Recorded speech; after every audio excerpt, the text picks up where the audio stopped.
Voilà, il y a maintenant près de 20 ans, j'ai été embauché chez Carglass. J'étais responsable du personnel régional pour l'Est de la France. Et à cette époque, c'était une entreprise qui était en pleine croissance. On ouvrait régulièrement de nouveaux centres. Et donc, dans ce cadre-là, on a réouvert une direction régionale dans l'Est, et c'est pour ça que j'ai été embauché. Et donc, à cette époque, il fallait beaucoup recruter, et c'était quelque chose qui était difficile à cause des régions frontalières. Il y a le Luxembourg, il y a l'Allemagne, il y a la Suisse, et en particulier dans ces zones-là, il y a une pénurie de main-d'œuvre, parce que beaucoup de gens vont travailler à l'étranger, puisqu'ils gagnent un peu plus d'argent grâce à ça. Et puis dans les années 2002-2003 est arrivé un nouveau patron qui a fait le tour des différentes régions, il y avait 8 régions, avec de fortes ambitions. Et cet homme, donc il voulait que l'entreprise puisse beaucoup progresser, et cet homme avait une grande qualité, c'est qu'il avait quelques concepts simples sur lesquels il revenait sans cesse. Et parmi ces concepts en particulier, il y en avait un, il disait qu'il faut satisfaire le client. Partez de ce principe que quand un client est satisfait, voire même impressionné par la prestation qui a pu être faite, il en parle à 3 ou 4 personnes. Inversement, il avait fait ce constat, qui est bien connu, que quand une personne est mécontente, eh bien, elle en parle à 10 et elle fait un mauvais témoignage auprès de 10 personnes. Donc il fallait absolument faire attention à ces choses. Et puis quand cet homme est arrivé dans la région Est, où on avait ces difficultés avec le recrutement, il m'a mis la pression. Il m'a fait comprendre que si on ne trouvait pas rapidement une solution, je ne ferais sans doute pas long feu dans l'entreprise. Et il m'a dit ceci: tu as un avantage énorme. Bon, on était tous là avec nos difficultés. Tu as un avantage énorme, c'est qu'il y a un problème qui est connu et qui est clairement identifié. Et donc là, j'avais 2 solutions. Soit je baissais les bras, soit je réfléchissais, je prenais les choses en main, en considérant que finalement, il y avait sans doute une opportunité. Ce n'était pas quelque chose de facile, mais ça m'a aidé dans ma carrière, ça m'a été bien utile. C'est une petite expérience qui nous rappelle l'importance d'être lucide. Ça nous rappelle aussi que face à certaines situations, on a 2 attitudes possibles. Soit on baisse les bras, soit on décide de se retrousser les manches et de s'engager et de relever les défis qui sont devant nous. Alors, ça va introduire aussi ce qu'on va partager ensemble sur la situation de notre pays. Cette semaine, je lisais un article du Point qui dit ceci: de plus en plus de Français ne croient plus en Dieu. Et donc, dans cet article, on fait ressortir une évolution des chiffres de la croyance en France, en comparant en particulier donc, l'année 2018 et ce qui s'est passé pratiquement 40 ans plus tôt, en 1981. S'il y avait en 1981 10% de la population qui se déclarait athée convaincue, aujourd'hui, il y a en France 21% des gens qui disent « Dieu n'existe pas, on ne croit absolument pas en Dieu ». Si on regarde les gens qui se disent soit athées, soit des gens qui se disent déistes, alors ça veut dire que c'est des gens qui disent « Ok, il y a peut-être un Dieu, mais on ne peut pas s'approcher de lui », ou des gens qui disent qu'ils sont agnostiques, c'est-à-dire on ne peut pas savoir, la proportion a évolué de 27% à 50%. Ça veut dire que pratiquement 2 personnes sur 3 disent aujourd'hui, de toute façon Dieu, on ne peut pas savoir, on ne peut rien connaître, on ne peut rien vivre avec lui. Si on regarde maintenant la proportion des catholiques, alors que nous sommes quand même dans un pays qui est appelé la fille aînée de l'Église, qui a été connue pendant longtemps pour être un pays catholique, aujourd'hui, il n'y a plus que 32% des gens qui se disent catholiques, alors qu'à l'époque, il y avait 70%. Ce constat, vous pouvez le faire autour de vous. Moi, dans ma propre famille, autrefois, les gens, par tradition, on les enseignait, on les emmenait à l'église, etc. Aujourd'hui, on voit apparaître des nouvelles générations où il n'y a plus aucune éducation religieuse. Il n'y a plus aucune connaissance des choses de Dieu. Et si on regarde maintenant les catholiques qui pratiquent, alors c'est-à-dire pour eux, dans ce sondage, pratiquer, c'est aller 1 fois par mois à la messe, 1 fois par mois. Il n'y a que 13% des gens. Si on regarde maintenant ceux qui vont une fois par an. Les plus pratiquants, c'est plutôt une fois par an, 13%, et ceux qui vont de manière régulière, c'est-à-dire une fois par mois au moins, il n'y a que 7% des gens. Donc c'est un constat qui est dramatique sur le plan de la situation de notre pays. En même temps, on sait que la foi véritable est une foi aussi qui progresse, avec des gens qui changent d'attitude, qui découvrent l'Évangile. C'est pour ça que les protestants évangéliques, sont des gens qui, au contraire, c'est quelque chose qui progresse. Mais c'est un constat dramatique qui nous invite à être lucides. Le mal autour de nous, il est prégnant. On est aujourd'hui avec autour de nous une société qui est en mal de repères, même de repères sur le plan moral. Il y a autour de nous bien des gens qui souffrent et qui sont dans la détresse et qui finalement ne connaissent pas Dieu, n'en ont même plus entendu parler. Et donc face à cette situation, on a deux solutions. Soit on baisse les bras, soit on se dit au contraire, il faut retrousser les manches, surtout qu'on a cette grâce extraordinaire, c'est qu'on sait qu'on n'est pas tout seul, mais que le Seigneur est avec nous. Et donc, ce petit témoignage de vie personnelle et ces chiffres-là vont introduire le sujet que nous allons partager ensemble, qui nous montre encore plus combien la Bible reste un livre d'actualité. On est en train de partager ensemble la dernière lettre que l'apôtre Paul va laisser à un jeune serviteur de Dieu, à son protégé Timothée. Et Paul va faire à Timothée un constat qui est totalement lucide. Et il est important pour nous de faire ce constat lucide. Paul fait déjà un constat lucide sur sa situation personnelle. Il est en prison et il a la conviction qu'il va mourir à cause de sa foi. Il attend donc le temps de son exécution. C'est pas facile, mais il reste confiant. Il fait un constat objectif sur les déceptions qu'il a autour de lui. Et en particulier, il rappellera à Timothée que beaucoup l'ont abandonné. Même en particulier des gens dont il ne s'y attendait pas. Il cite en particulier dans cette lettre deux personnes qui s'appellent Phygèle et Hermogène. Alors c'est plus des noms qu'on a l'habitude d'entendre, bien évidemment. Ils disent qu'ils l'ont abandonné. On sent de la part de l'apôtre Paul que c'était une surprise et que ça a été une profonde blessure. Il évoque aussi qu'il a quelques sujets de tristesse, en particulier qu'il a laissé un de ses bien-aimés, un de ses serviteurs auquel il est attaché, qui est malade à Milet. Il évoque aussi que d'autres sont restés dans certaines villes pour annoncer le message de l'Évangile. Donc il a le sentiment qu'il est seul. En même temps, comme il est lucide, il souligne qu'il y a aussi des sujets d'encouragement. C'est pour ça qu'il parlera dans cette lettre en particulier d'un personnage dont on ne sait pas grand-chose, si ce n'est que cet homme qui s'appelle Onésiphore a fait toutes sortes d'efforts pour retrouver Paul, pour venir le visiter parce qu'il était attaché à lui et pour l'encourager. Et visiblement, c'est quelque chose qui a touché Paul. Et donc, il est important pour nous aussi, peut-être par moment, d'être lucide sur la situation, de pouvoir effectivement évoquer les déceptions, les tristesses qui sont les nôtres, mais en même temps de voir aussi tous ces sujets peut-être d'encouragement que le Seigneur met devant nous. Il fait un constat aussi de l'état d'esprit ambiant. Les gens n'ont plus envie d'entendre la vérité. Ils ont envie de se donner une foule de docteurs selon leur bon plaisir. Ils veulent avoir une apparence de piété, mais ils n'ont plus de profondeur.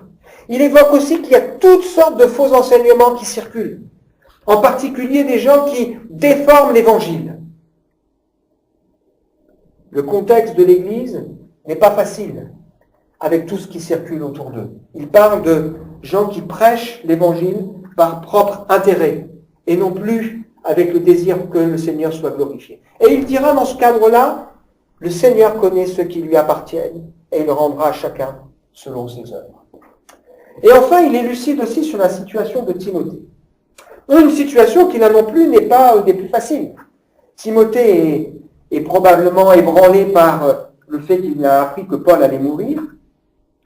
Timothée est probablement quelqu'un qui a aussi des ennuis de santé, puisqu'il a de fréquentes indispositions d'estomac. Timothée est probablement quelqu'un d'un caractère gentil, et on en profite, et il lui dira donc dans une première lettre, écoute, que personne ne méprise ta jeunesse.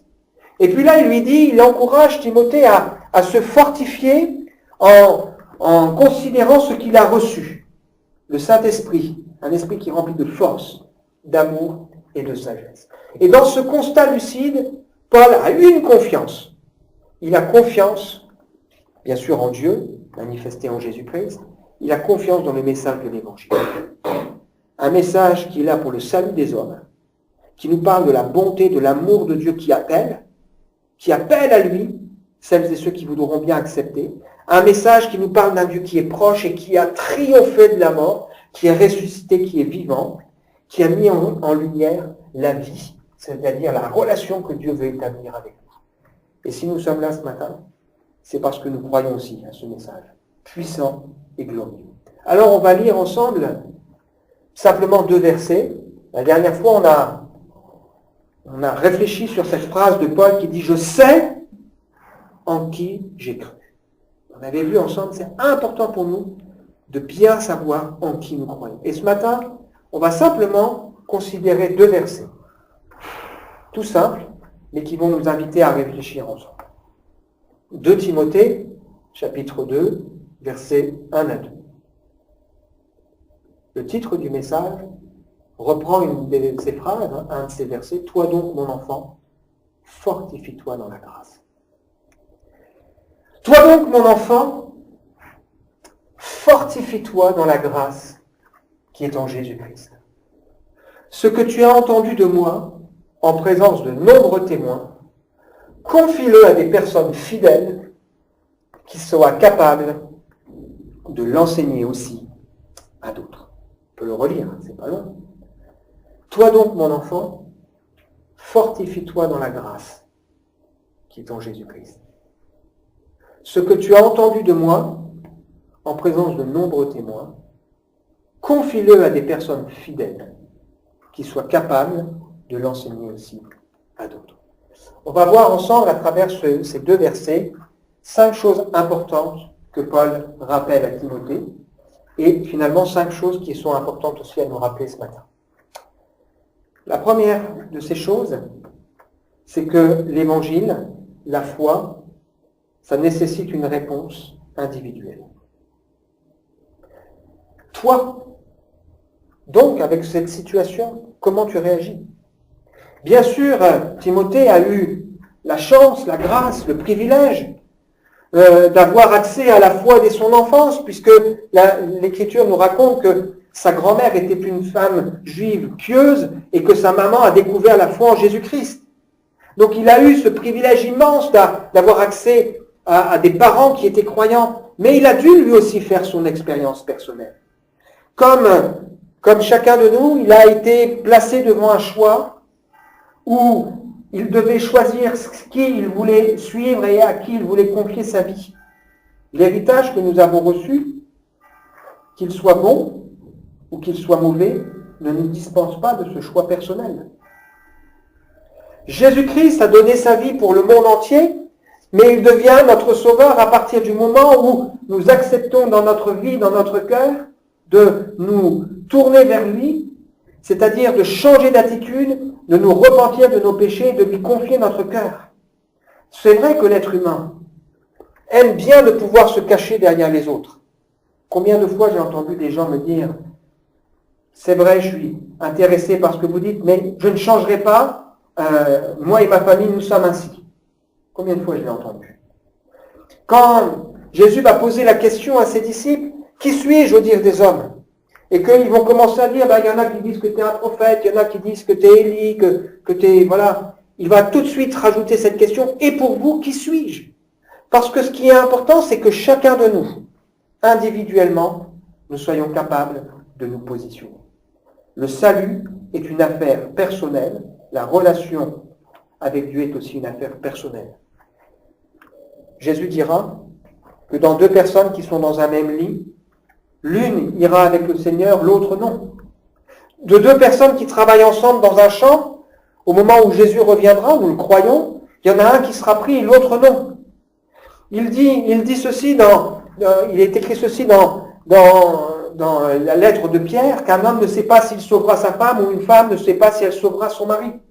Le salut reste une affaire individuelle et personnelle.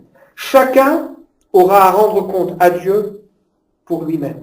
Et l'appel de Dieu à nous tourner vers lui, à nous repentir, à nous convertir, à lui faire confiance, est un appel qui reste un appel personnel. Ce qu'on voit aussi à travers cet appel personnel, c'est que Paul croit que Timothée a toujours sa place dans l'œuvre de Dieu. Pas à cause de ses grandes qualités. Il croit que Timothée a sa place dans l'œuvre de Dieu à cause de la grâce qui est en Jésus-Christ. Et il est vraiment important pour nous de toujours nous rappeler que Dieu qui veut faire grâce ne veut pas seulement qu'à un moment donné nous sauver, mais il veut nous rendre utiles. Vous étiez morts par vos offenses. Mais Dieu qui est riche en miséricorde, à cause du grand amour dont il nous a aimés, nous qui étions morts par nos offenses, nous a rendus à la vie avec Christ. C'est par grâce que vous êtes sauvés. C'est par grâce, par le moyen de la foi. Cela ne vient pas de vous. C'est le don de Dieu, le cadeau de Dieu. Ce n'est pas par les œuvres, afin que personne ne puisse en tirer une quelconque gloire. Nous sommes son ouvrage. Nous avons été créés en Jésus-Christ pour de bonnes œuvres que Dieu a préparées d'avance. L'Évangile, c'est un message qui permet d'affirmer, oui, je suis sauvé, non par mes mérites, non parce que j'ai beaucoup prié, mais parce que j'ai accepté le Sauveur dans ma vie. Donc il n'y a aucune prétention quand on peut dire je suis sauvé. Mais l'Évangile, c'est aussi un message qui nous permet de voir le salut dans la vie des autres. On le voit non parce qu'il le mérite, mais on le voit parce qu'il témoigne d'une vie qui est transformée, un changement de vie et de fruits. Dieu, dans sa bonté, transforme notre cœur, transforme notre vie et nous rend aussi utiles entre ses mains. Il veut nous rendre participants dans son œuvre. Pas pour notre gloire, mais pour la sienne. Pas comme si on pouvait à un moment donné mériter, mais uniquement par sa grâce. Et lorsque Paul ressent le besoin de rappeler une fois de plus ce qu'est l'Évangile, il dit ceci: je vous rappelle l'Évangile que je vous ai annoncé, dans lequel que vous avez reçu et dans lequel vous avez persévéré et par lequel vous êtes sauvés. Si vous le retenez comme je vous l'ai annoncé, Jésus-Christ est mort. Il a été enseveli selon les Écritures. Il est ressuscité. Puis il ajoute la grâce de Dieu envers moi n'a pas été vaine. C'est-à-dire que si le message de l'Évangile, la bonne nouvelle de Dieu, c'est un message qui est incarné en Jésus-Christ, c'est un message qui nous parle de la grâce et qui nous dit que la grâce de Dieu dans nos vies, elle ne doit pas être vaine. Et Paul ajoute, j'ai travaillé plus que tous, non pas moi toutefois, mais la grâce de Dieu qui agit en moi. Qu'est-ce que la grâce de Dieu produit dans ma vie? Il y a un appel individuel. Saisir cette main, cette grâce. Et il y a un appel aussi à se poser la question, qu'est-ce que la grâce de Dieu produit dans ma vie et dans mon cœur? Si je me contente de comprendre que la vie chrétienne, c'est je suis sauvé et puis point, sans comprendre que cette grâce m'appelle aussi à être utile, eh bien je deviens un religieux. C'est la religion qui considère que c'est les autres qui vont faire le job. Et alors que le Seigneur nous montre que l'Évangile, c'est Dieu qui fait de chacun de nous des gens utiles entre ses mains, pas de manière individuelle, pas chacun dans son coin pour sa propre gloire, mais de manière bien coordonnée, ensemble, de manière complémentaire, pour que l'Église qui puisse révéler qui? La personne de Jésus-Christ qui est celui qui sauve. Et Paul croit que la grâce de Dieu dans la vie de Timothée a son sens et qu'il peut encore et qu'il a toujours sa place dans l'œuvre du Seigneur. Il interpelle plusieurs fois Timothée. Pour toi, Timothée, toi, homme de Dieu, fuis ces choses, c'est-à-dire l'amour de l'argent, les discussions folles et inutiles. Recherche, toi, la justice, la pureté, la foi, l'amour, la patience et la douceur. Lorsque il évoque la situation compliquée dans laquelle se trouve le monde parce que les hommes deviennent durs, égoïstes, amis de l'argent, il lui dit ceci: toi, efforce-toi de te présenter devant Dieu comme quelqu'un qui n'a pas à rougir. Quand il évoque à Timothée le contexte particulier, il lui dit: prêche la parole en toute occasion, favorable ou non. Les hommes n'ont pas envie d'entendre l'évangile, la vérité, mais toi, apporte le message de l'évangile. Un appel qui nécessite une réponse individuelle. Deuxième chose, c'est que l'Évangile, ça nous rend lucides sur nos faiblesses, sur lesquelles nous sommes invités à travailler. Il invite Timothée à se fortifier dans la grâce. Dieu ne veut pas faire de nous simplement des hommes et des femmes d'un coup, c'est-à-dire des gens qui, une fois, vont pouvoir être utiles. Mais il veut faire de nous des vases d'honneur, c'est-à-dire des vases qui sont propres, mis à part pour le maître. Qui, dans ce cadre-là, n'a pas envie d'être fort? Eh bien, la force, elle n'est pas en nous. La force, elle est en Dieu. Dans les armes que le Seigneur met à notre disposition. Ces armes qui sont capables, par la puissance de Dieu, de renverser les raisonnements, ces forteresses dans lesquelles les hommes sont employés, sont emprisonnés. Ces armes qui nous rappellent la dépendance de Dieu. Jamais nous ne pourrons par nous-mêmes toucher quelqu'un. Jamais nous ne pourrons susciter la foi chez quelqu'un. Dieu, dans sa bonté, peut nous utiliser, mais ce n'est pas nous qui pouvons faire. Celui qui attire, c'est Dieu. Nul ne peut venir si le Père ne l'attire. Celui qui révèle, c'est le Saint-Esprit. Celui qui sauve, c'est Jésus. Mais Dieu, dans sa bonté, le fait avec nous. Mais pour cela, il nous invite à nous rendre, à nous fortifier, non pas en nous-mêmes, mais dans sa grâce. Qu'est-ce qu'il reste? Quand face au défi de l'Évangile, on se sent faible, si ce n'est la grâce de Dieu. Qu'est-ce qui reste si peut-être ce matin on est découragé face à certaines situations? Il y a des choses, moi, qui me découragent parfois, si ce n'est de me dire, la grâce de Dieu est toujours là. Qu'est-ce qui reste si peut-être je suis abattu, si ce n'est la grâce de Dieu qui reste intacte? Qu'est-ce qui reste si on est blessé, déçu, si ce n'est la grâce de Dieu qui passe et qui veut apaiser nos souffrances et nos douleurs? Qu'est-ce qui reste si on est fatigué? La grâce de Dieu qui veut nous relever. Qu'est-ce qui reste si on est tombé?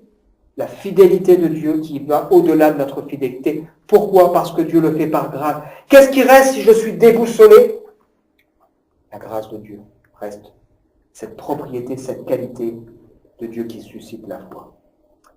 31 fois, nous trouvons dans les récits, dans les lettres du Nouveau Testament, que la grâce et la paix vous soient données. De la part de Dieu et de Jésus-Christ, notre Seigneur. C'est peut-être parfois une formulation un tout petit peu différente.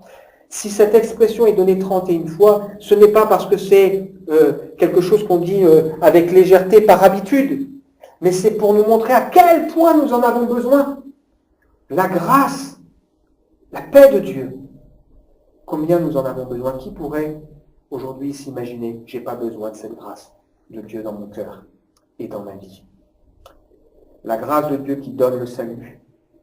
La grâce de Dieu qui me permet de prier, d'avoir accès à la présence de Dieu qui est aujourd'hui, pour celui qui a mis sa vie en règle, un trône de grâce. La grâce de Dieu qui doit transformer ma vie. Ce verset de la lettre de Paul à Tite, la grâce de Dieu, source de salut pour tous les hommes, a été manifestée. Elle nous enseigne à renoncer à l'impiété, c'est-à-dire au péché, aux convoitises mondaines, et à vivre dans le siècle présent selon la sagesse, la justice, la piété, en attendant la bienheureuse espérance et la manifestation de la gloire du grand Dieu et Sauveur Jésus-Christ, qui s'est donné lui-même pour nous, afin de nous racheter de tout péché et de se faire un peuple qui lui appartienne, purifié par lui et zélé pour les œuvres bonnes, la grâce de Dieu. Comment je peux aimer celui qui est à côté de moi, qui m'en fait voir, qui est dur? J'ai entendu ce témoignage tout à l'heure sur le pardon, si ce n'est par la grâce de Dieu. Comment je peux être utile entre les mains du Seigneur? Ce n'est pas par mes propres forces, mais c'est en me fortifiant et en puisant, en revenant à la grâce de Dieu.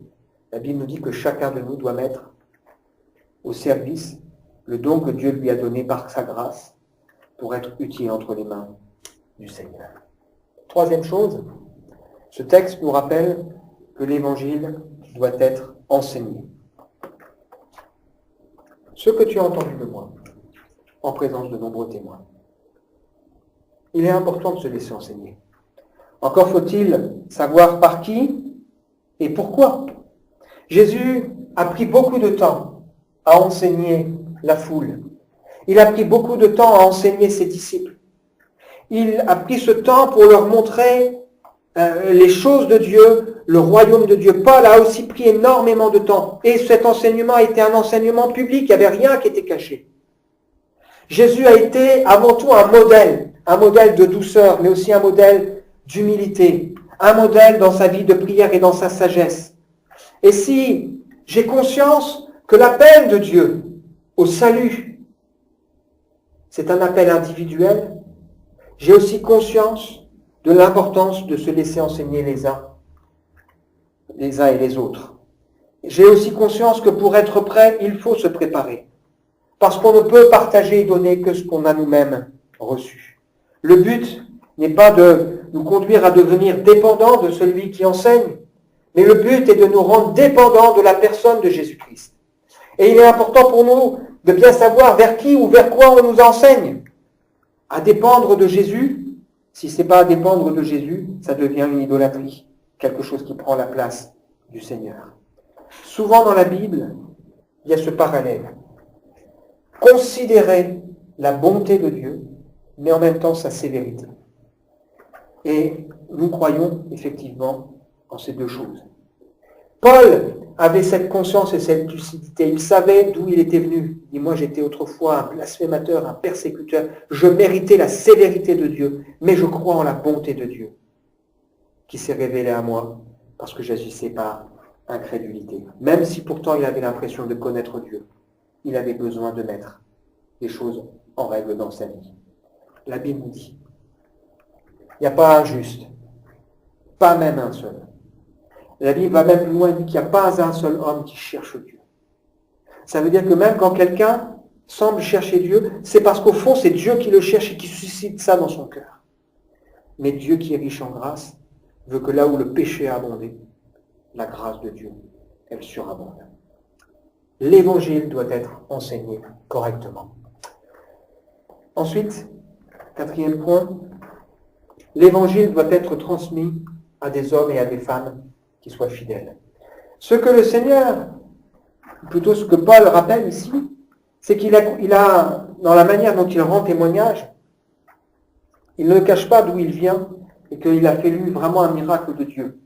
J'étais un rebelle, un blasphémateur, un persécuteur. Dieu m'a sauvé par sa grâce, mais il ajoute, et il m'a trouvé fidèle, c'est pour ça qu'il m'a confié le ministère. Et s'il y a bien une qualité que Dieu attend de chacun de nous, c'est la fidélité. Fidélité envers lui, bien sûr. Qu'est-ce que ça veut dire, cette fidélité? Ça nous rappelle que l'Évangile, c'est un message incarné. Un message qui s'est incarné dans la personne de Jésus, mais un message aussi qui doit être incarné par des hommes et des femmes qui vivent quelque chose avec Dieu et qui en rendent un témoignage positif des choses de Dieu. C'est pour ça que quand Paul dit à Tite, vous pourrez le relire à la maison au chapitre 2, il dit des choses très concrètes qui sont une conséquence de ce que l'Évangile produit dans la vie. Il dit à Tite, enseigne les choses qui sont conformes à la vérité, dit en particulier que les vieillards, par exemple, doivent être sobres, honnêtes, modérés, saints, dans la foi, dans l'amour, dans la patience. Dit que les femmes plus âgées ne doivent pas avoir l'extérieur simplement, mais doivent avoir un intérieur qui conduit à honorer le Seigneur. Elles ne doivent pas être médisantes.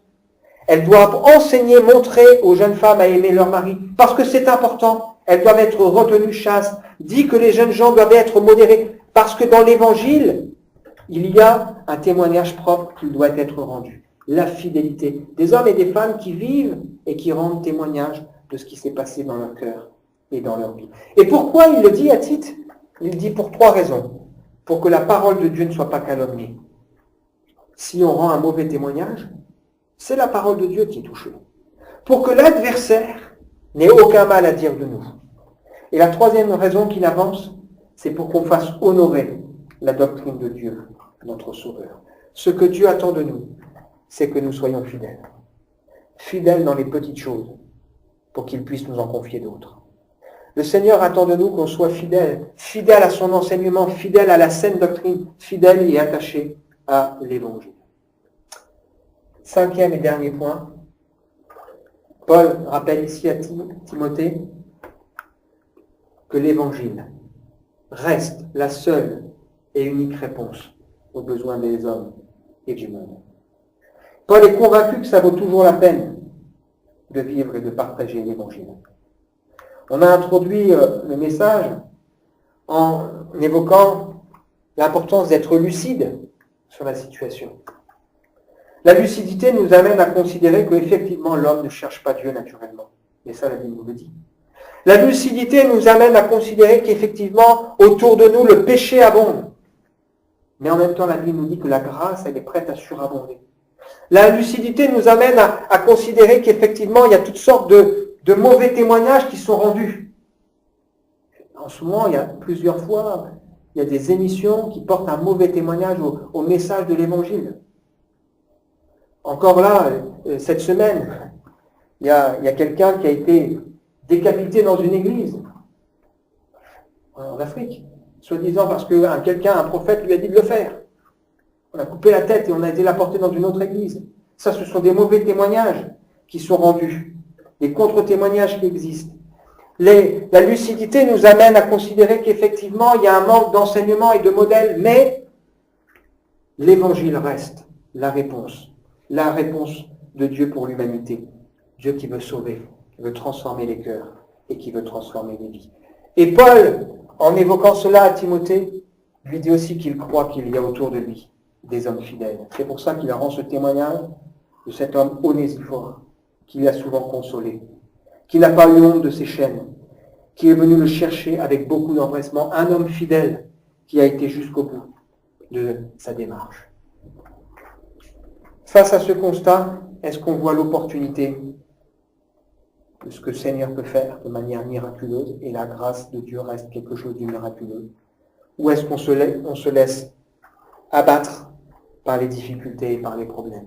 Un appel individuel, fortifie-toi mon enfant dans la grâce qui est en Jésus-Christ. Je termine en relisant avec vous ce passage de Corinthiens que j'ai cité tout à l'heure, en partie. Je vous rappelle, frères et sœurs, l'Évangile que je vous ai annoncé, que vous avez reçu et dans lequel vous tenez ferme. C'est aussi par lui que vous êtes sauvés. Si vous le retenez, dans les termes que je vous l'ai annoncés. Autrement, votre foi aura été inutile. Je vous ai transmis avant tout le message que j'avais moi aussi reçu. C'est-à-dire que Paul, il n'est pas en train de dire aux autres simplement « ça c'est pour vous ». Il peut en parler parce que lui-même l'a vécu, lui-même l'a reçu. Christ est mort pour mes péchés ou pour nos péchés. Conformément à ce qui avait été annoncé dans les Écritures. Il a été enseveli, il est ressuscité le 3e jour, conformément aux Écritures. Ensuite, il est apparu à Céphas, c'est-à-dire à Pierre, puis aux 12. Et puis il ajoutera, il m'est apparu aussi à moi. En effet, je suis le plus petit des apôtres. Je ne mérite pas d'être appelé apôtre, parce que j'ai persécuté l'Église de Dieu. Mais la grâce de Dieu. Mais par la grâce de Dieu, je suis ce que je suis. Sa grâce envers moi n'a pas été sans résultat. Au contraire, j'ai travaillé plus que tous. Non pas moi toutefois, mais la grâce de Dieu qui est en moi, qui est avec moi. Amen. Que nous puissions faire nôtre cette parole de Dieu pour nous ce matin. Mon enfant, fortifie-toi dans la grâce. Si je suis abattu, découragé, revenons à la grâce de Dieu. Si je suis déçu de moi-même, revenons à la grâce de Dieu. Et laissons cette grâce transformer nos cœurs et nos vies pour nous aider à être forts et que cette grâce produise quelque chose en nous. Parce que s'il y a bien un principe qu'on retrouve dans la Bible, c'est que Dieu n'aime pas ce qui est inutile et il veut au contraire nous rendre utiles entre ses mains. On va prier ensemble. Seigneur, merci pour ce que nous venons de partager ensemble. Cette parole d'encouragement extraordinaire qui nous invite dans le constat que nous pouvons faire, à ne pas baisser les bras, mais au contraire à regarder à toi, à puiser en toi la force que nous n'avons pas en nous-mêmes, à nous fortifier en considérant la grâce de Dieu. Ta grâce, Seigneur, envers nous. Nous ne voulons pas qu'elle soit vaine. Et nous voulons, au contraire, être trouvés entre tes mains, utiles et fidèles, pour que tu puisses te servir de nous. Seigneur, les besoins sont immenses. Tu vois, Seigneur, que ce matin, plusieurs ne sont pas avec nous, alors certains ont prévenu, et tu les connais, Seigneur, tu veux les bénir. Je crois aussi qu'autour de nous, il y a des gens que tu veux appeler. Et on prie, Seigneur, pour que dans ta bonté, tu les appelles, tu les attires à toi, et que tu puisses, Seigneur, te glorifier. Dans le nom précieux de Jésus. Amen. Je propose qu'on chante ce chant qui nous dit Christ.